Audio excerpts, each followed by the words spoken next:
জন্য এখানে আমি অনেক মাঝ বয়সী চাচাদেরকে দেখলাম, আপনাদেরকে অনুরোধ করলাম, রাগ হইয়েন না আমার কথা, একটা মিনিট হায়াতের নষ্ট করেন না, বলেন ইনশাআল্লাহ।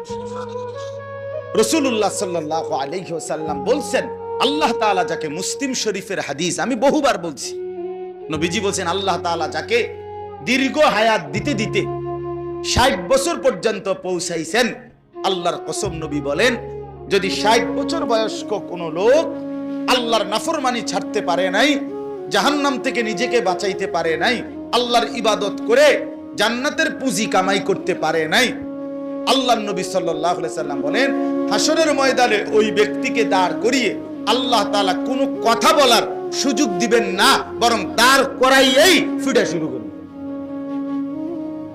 খাড় করাইয়েই ফিডা, দাঁড়াইলেই আল্লাহ বলবে ফেরেশতারে, ফিডো চাচারে ফিডো।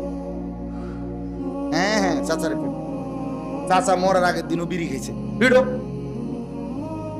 হ্যাঁ বিড়ি খাবি না চাচা? হ্যাঁ হ্যাঁ পরিষ্কার কথা। আপনি কিসের সুপারিশ? আপনার আবার কেমন সুপারিশ করবে আপনার জন্য?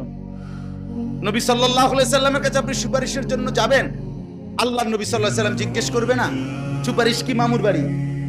আপনি যে যাবে তারই সুপারিশ করে বেহেশত বুঝাই দিবে নবী।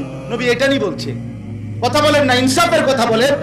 আল্লাহর নবী সাল্লাল্লাহু আলাইহি সাল্লাম সুপারিশ করবে, এ কথা 100 বার সত্য, 100 বার সত্য, কোটি বার সত্য, কিন্তু মানে কি এর কোনো নিয়ম কানুন নাই, এর কোনো ধরা বাধা নাই। আপনি যাইবেন আর সব সুপারিশ করে বেহেশত দিয়ে নেব, এটা অর্থ তো তাই না?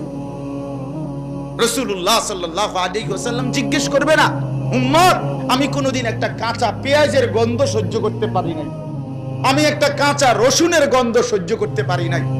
এক সাহাবী গোসল না করে বসছে মসজিদে নববীতে জুমার দিন, আল্লাহর নবী সাল্লাল্লাহু আলাইহি ওয়াসাল্লাম বলে দিছে সবার জন্য জুমার দিন গোসল করা ওয়াজিব।